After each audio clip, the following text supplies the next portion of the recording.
আমাদের সবার সপ্তাহে একটি বিশেষ দিন আছে, শুক্রবার। এই দিনটি শুধু ছুটির দিন নয়, বরং একজন মুসলিমের জন্য বরকত, দোয়া ও আত্মশুদ্ধির দিন।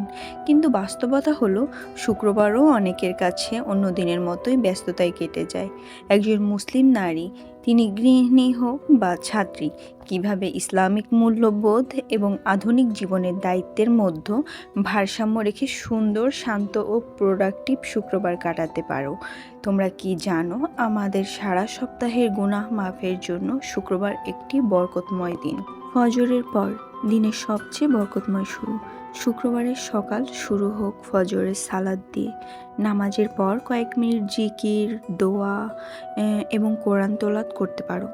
এই সময়টুকু শুধু ফোন থেকে দূরে থেকে আল্লাহর সঙ্গে নিজের সম্পর্ককে একটু দৃঢ় করার চেষ্টা করো। সব কাজের আগে মনে মনে নিয়ত করো, আজকের প্রতিটি ভালো কাজ আল্লাহর সন্তুষ্টির জন্য। এটা অবশ্য আমাদের প্রতিদিন করা উচিত। সকাল দায়িত্ব পালন করাও কিন্তু এক ধরনের ইবাদত।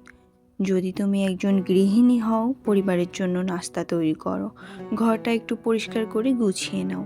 পরিষ্কার পরিচ্ছন্নতা ইমানের অঙ্গ। আমরা অনেকেই সারা সপ্তাহ বিভিন্ন কাজে ব্যস্ত থাকি, তাই পরিষ্কার পরিচ্ছন্নতার জন্য আমরা শুক্রবারকে বেছে নিতে পারি। ভালো নিয়তের সঙ্গে পরিবারের যত্ন নেওয়াও ইবাদতের অংশ। আর যদি তুমি একজন ছাত্রী হও, সপ্তাহের পড়া গুছিয়ে নেওয়া, কিছু রিভিশন করা বা পরের সপ্তাহের পরিকল্পনা করে ফেলতে পারো। শুক্রবার মানেই সারাদিন অলসতা নয়, আবার সারাদিন কাজও নয়। ভারসাম্যই গুরুত্বপূর্ণ। আমরা অনেকেই শুক্রবার মানে মনে করি সকালে দেরি করে ঘুম থেকে উঠতে হবে। অনেকেই আছি ফজরের পর আবার ঘুমিয়ে পড়ি। আমাদের এই অভ্যাসটাকে পরিবর্তন করতে হবে। এরপর আসে জুমার প্রস্তুতি। শুক্রবারে সম্ভব হলে সূরা আল কাহফ পড়ো বা শোনো। এটা শোনাও অনেক ফজিলত আছে। বেশি বেশি দুরূদ শরীফ পড়ার চেষ্টা করো। এই ছোট ছোট আমলগুলো দিনটিকে আরও অর্থবহ করে তুলতে পারে। এরপর সোশ্যাল মিডিয়া ব্যবহার করো, কিন্তু সচেতনভাবে। আজকের যুগে সোশ্যাল মিডিয়া আমাদের জীবনের অংশ, কিন্তু শুক্রবারে অন্তত কিছু সময়ের জন্য অপ্রয়োজনীয় স্ক্রলিং কমিয়ে দাও। সেই সময়ে একটি ইসলামিক লেকচার শুনতে পারো, কোরআনের অর্থ পড়তে পারো, কিংবা নিজের লক্ষ্যগুলো লিখে রাখতে পারো।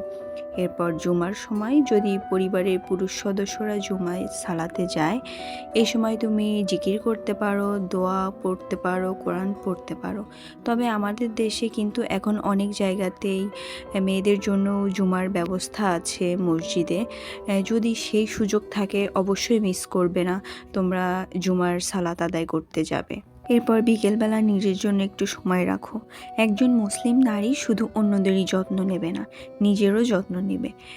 চাইলে এক কাপ চা নিয়ে একটু বিশ্রাম নাও, একটি ভালো ইসলামিক বই পড়ো, নতুন কিছু শেখো। আর যদি সন্তান থাকে তাহলে তার সঙ্গে কোরআন বা নবীদের জীবনী ছোট ছোট ঘটনা শেয়ার করতে পারো। আমার মনে আছে, আমার ছোটোবেলায় থেকে আমি দেখছি এখনও আমাদের বাড়িতে আমরা যখন সবাই এক জায়গায় বসে গল্প করি, তখন অনেক ইসলামিক আলোচনা হয়। আমার জীবনে আমি যা শিখেছি, জেনেছি, তার 80% আমি বলতে পারি আমার পরিবার থেকে। হাদিস, কোরআন, নামাজ এই সবই আমার ফ্যামিলি থেকেই শেখা। আত্মসমালোচনা একটা অনেক বড় গুণ। তুমি দিনের শেষে সন্ধ্যায় নিজের আত্মসমালোচনা করতে পারো। আমি আজ কি করেছি, কোথায় আমার ভুল হয়েছে, আগামী শুক্রবার আমি কি আরও ভালো করতে পারি, মানে এই সপ্তাহে নিজেকে আরও কতটা বেটার করতে পারো। এই ছোট ছোট আত্মসমালোচনা মানুষকে ধীরে ধীরে উন্নতির দিকে নিয়ে যায়।